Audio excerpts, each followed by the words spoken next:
We're back with some new champions up top in first place. It's going to be looking at Lyzen, Kaizen, and then at the same time, all the way with them as well, we have YZip. So it's going to be a new trio we're looking at who had height in the first game, the ultimate low ground in the next as well for games 2 and 3. Now in game 4, they have the lead by 4 points, Sancho. And no doubt, it was showing you how powerful a top 3 placement was. YZip was literally chilling behind a shack, and someone found him here at the last moment there, finishing, I believe, coming into at least a high place finish, coming into second place. Just taking a look at the elims right then and there, that was huge, and that's definitely the difference between coming in second place of Hen, Giannis, and Chapix, who've been running rough shot throughout the entire day. But yo, we are past the halfway point. This is game 4 of 6.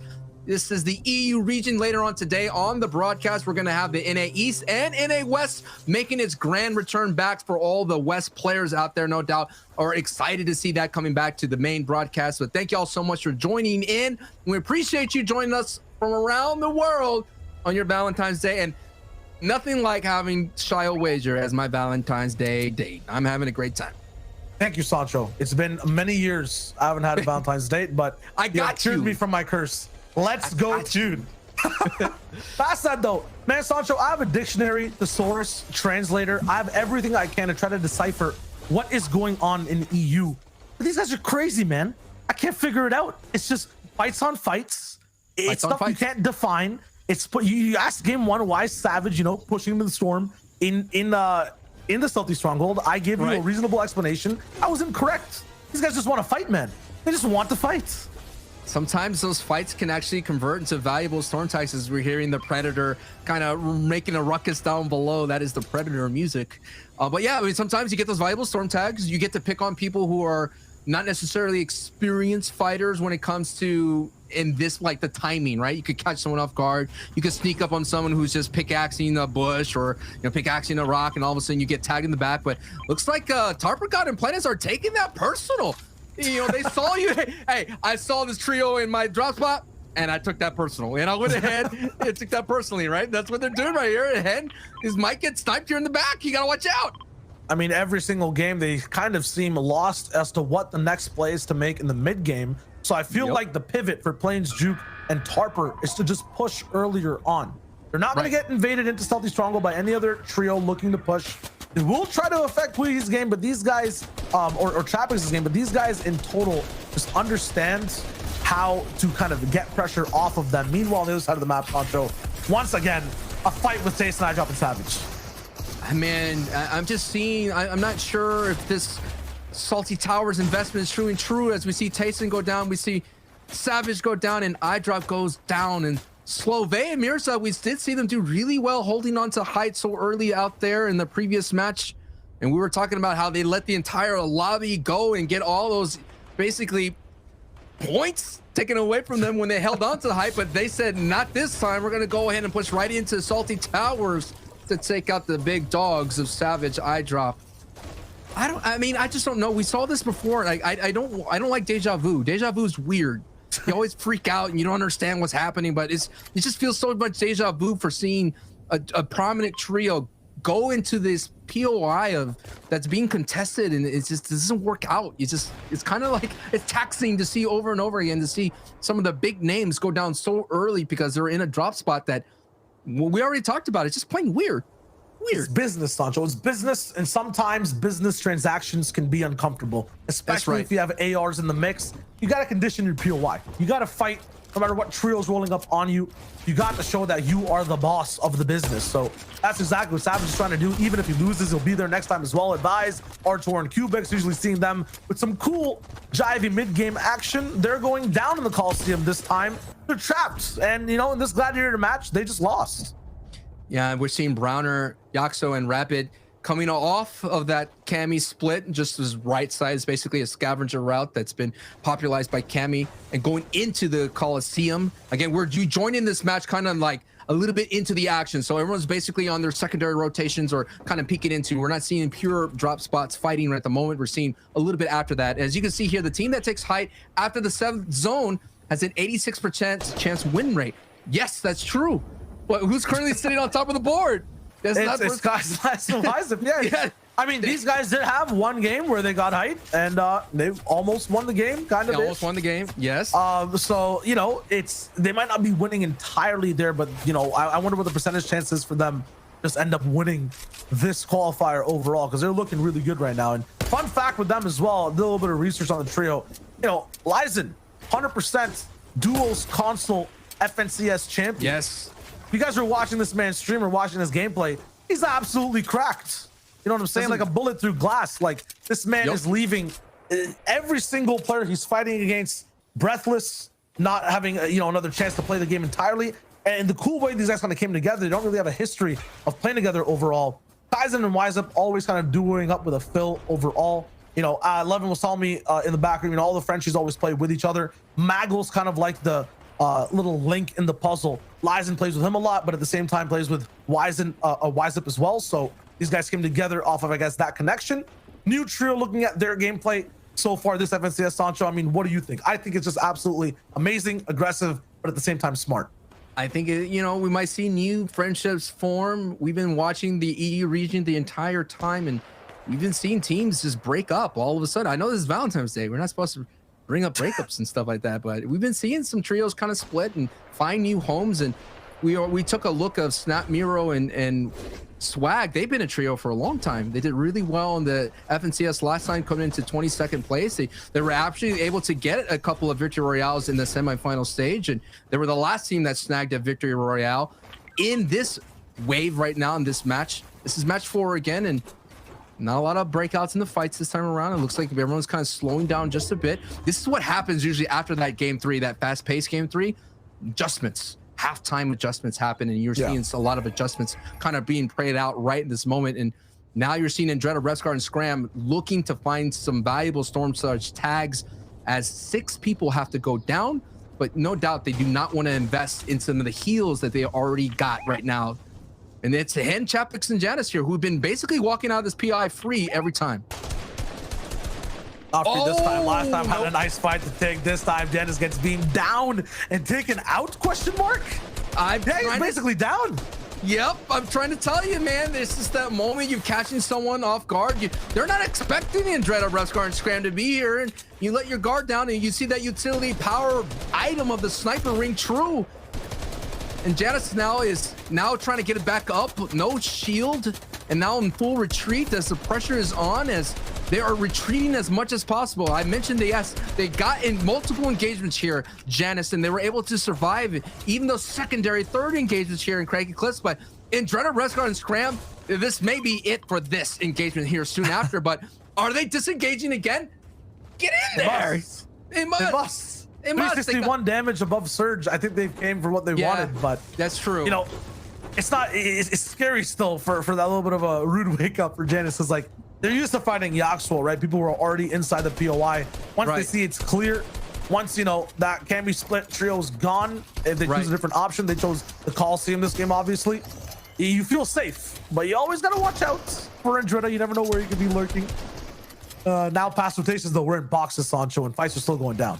Yeah, now we have a look at Moraine here, a decorated champion in the EU side of things.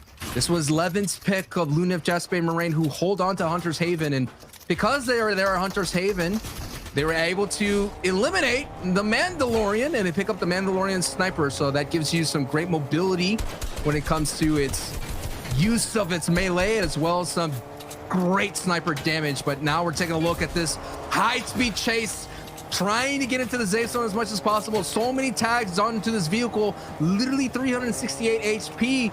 Paxo, Roxo, and Queasy, who were able to get a victory royale here in the set of games, now almost in danger of getting pulled over and wiped out, because hey, vehicles are cool and all. You can make some easy rotations, but they come at a price. And what an interesting spot to hold up in. Very close to center here in zone 3, underneath the bridge. And Shayo, you and I both know you can't go up, so this is going to be an investment to be at mid-ground if the zone pulls this way.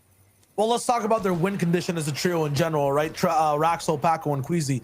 These guys have a very specific way to accrue points and win games. That's really operating and taking over different trios in the 9th zone. Them acting kind of like armadillos in this desert under a bridge, just holding up in their shell, not really peeking out and not doing anything till the zones start to move, is good for them. That's good for their game plan. Just want to make it to end game and operate off of what other people are doing. So they'll find someone above their bridge, probably follow them for the rest of the game. Past that though, the top teams right now we're looking at, Sancho.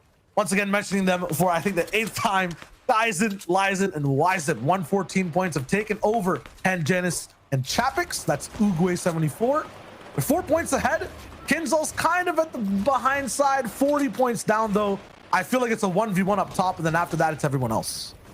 And that's what it can be. I know the top 10 gets it good into the semi-stage, and you're seeing the, oh my goodness, the team fire, the lobby fire that's coming in through, getting some big times of Lunib, and these kind of players, hey, if you ever experience competitive Fortnite, they don't miss. And that's what Moraine is trying to hold on to, just making up the layers, switching it out, trying to find his way to hide as much as possible to survive. But once a beam comes through, and then it's going to cost you a lot of mats to hold on to. But that was a nice little, hey, that moment right there, switching up the layers, going back into an old tarp that's now fully built, was a big play for Moraine. He's able to pick up Jaspe. He does have enough HP. Maybe Jaspe has some in the inventory, but those are the little differences when you get lobby focus that comes with experience, and that survival may give them enough, you know, going forward, those placement points or Elim points that basically they're playing with house points right now. You know what I mean? They have no business surviving a lobby focus. At the same time, they get to play duos now, so you know we get to watch it too. Can't really complain. Get the best of both worlds in these lobbies. It's always like, you know, half the lobby just has one teammate, the rest have a full team to play with. Looking at a few of those teams right now, maybe turning into just teammate situations. O'Reilly and Vidil going to be doing it out up against Tooth. And Puchik, it looks like close by. Snappy there too, but we know these guys don't like to, you know, finish off their food. They like to save a little bit of that for takeout, maybe dinner for another day. No, O'Reilly and Vidil, though, they love to keep eating. They love to push these boxes, make sure no trios are remaining. I feel shocked. like they can't do that though. They can't do that still. I'm just shocked. I'm just looking at their track right now in today's games. Literally 2.3 average elims from Vidil and O'Reilly Reason. Is like, is their prominence or their reputation is pushing people not in their path? I mean, we all know. I know what it is. I know what it is. Hit me we are all Vidil now in EU. Everyone is pushing each other, right? Right. So their aggressive playstyle, I guess every single trio is now prepped for, because every trio looks like it's stir crazy right now. Box to box, they're finishing fights, they're not disengaging as much even on the edge side of the zone. If everyone is playing like Vidil and Noah Riley, do they really have that element of surprise? Do they have the aggressional advantage, Sancho? I would say no, and that's why they're not working out as well today. I'm just surprised. I mean, with Sweaty Sands usually develops a lot of, that was basically the path to the finals last time we had here at the FNCS trios. You had, and granted, I know 4ZR trio didn't make it down that path, but you had Janice's trio of X-Squeeze and Alex make it down that path going to Sweaty Sands. And even when it came down to that FNCS where you had Mongrel, Mitro, and Tayson, they went down to Sweaty Sands to survive and get themselves that championship. Hit me with it. Think about the path, right? Last season on that path, many trios walked. Vidil, Noah Riley got to run. You know what I mean? In general, in their respective trios. This season, this week right now, every trio is sprinting, and their running speed is just not as fast or faster at the moment, which is why I don't think they can keep up. Same thing with Advise. They got to start on different sections of that path last season. Right now, though, with everyone speeding up their rotates, getting ahead of Advise, their kind of pocket pick strategy of staying ahead and higher up in the zone isn't as easier to take. It's Mexian, Michael, and Verox who are there instead of Advise. They take that spot. They have a better spot in the path. And then, you know, another trio can't play. The blueprints, the playbook has been laid out for a lot of the EU region. It's now down to who gets to execute that playbook. And now you're seeing two kind of gambles for high guy played out. We see Ysep, who is currently sitting on top of the board with their trio with the power of the RPG in their backside. They have that ability to kind of put everyone down into the lobby as Wakey picks up a lot of events. Paco gets the deal. So multiple teams are now kind of get traded out as we've seen this split that's happening right down the river here to see where this half in and half out goes out as Mexi, Viral, and Verox here could have an opportunity and they get max pull. Not what they want to see. And you know, if a bouncer goes out, they're going to get beamed. But right now, there's a couple of trios you're looking at the mini map who are looking really good and made that right investment.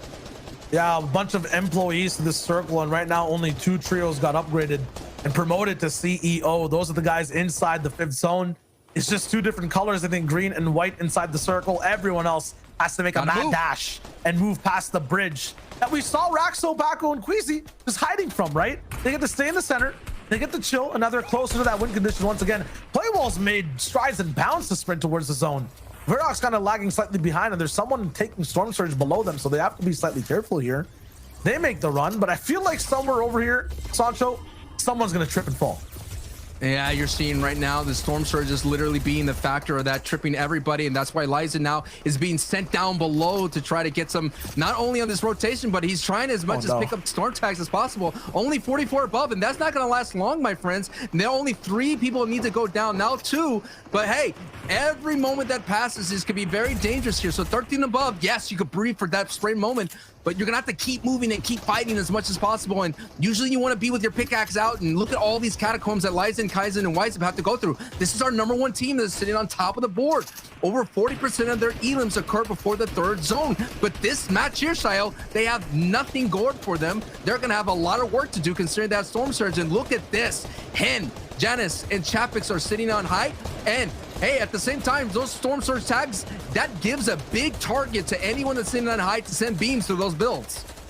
I was looking at this tarp right now on height as well, Sancho. Almost looked like a new Fortnite map with its own POIs. It is so huge. Like, it's big. These guys invested so much metal to get across right now and just control all of this. They got it. I'm surprised they even have more than 100 mats per player. This is crazy.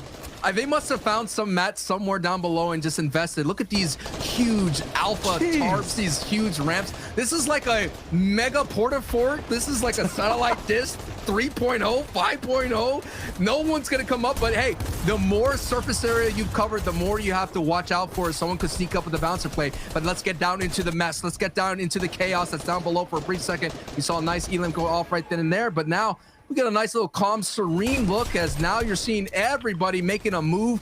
And Chapix, who had the most elims so far of the day in these set lobbies, is going to be primed for more, already getting 1 right then and there. Yep, on the right side of the map, we have basically poverty. So many different people sharing different boxes and homes. Everyone kind of squished together, trying to make this rotate. Towards the left side of the map, though, multi-bathroom, multi-story homes as well. As Refsguard and Dreda and Jam have a huge tarp. So many windows to look through, so many options to be able to perform from. They're going to be fine here, but interrupted by Chapix as they bounce her right in front of them, taking over their home. Wakey, Kinzel, and Deceptos are kind of on that right side. Look at how tough it is to kind of navigate this zone, get above these small hills that can impede their movement so much if they don't have control, if they're not on top of things. This will be a very tricky zone to conquer.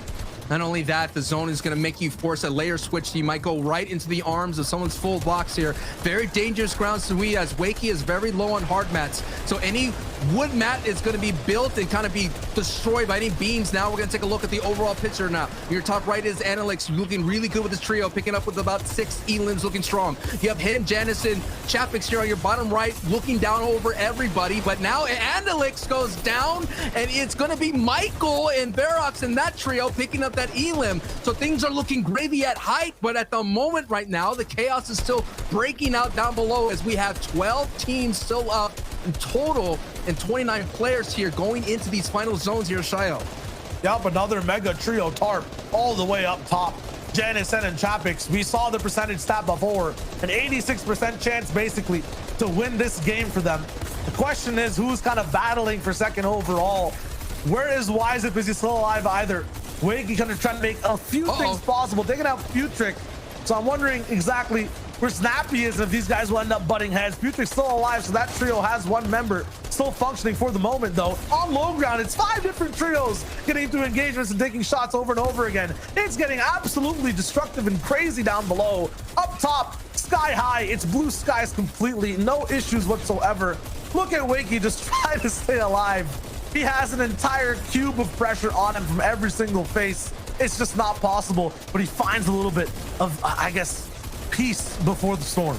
And Stassi is literally sitting in the cone right in front of him. He has the charged shotgun, and Stassi just got out of there. He heard that pressure cooker, and he was out in a flash. But now it is up to the team at height, who is currently coming into this match in second place. Hen, Janice, and Chapix are laying down the beams, and look at the elims. We left them, and they barely had 3, but now they're cooking, and they have 9 elims total. In the victory royale in their sights, only 3 teams up, and this strong trio is looking really good. As you see, they play well. boys down to about a couple more people. You have Snazzy up. Sir6 is doing his best. Hey, no matter what, you did a great ride here getting into that top 3, but it is not going to be before long before you get turned into points. Here it is, and yes, Chapek's and Jazz with the textbook play and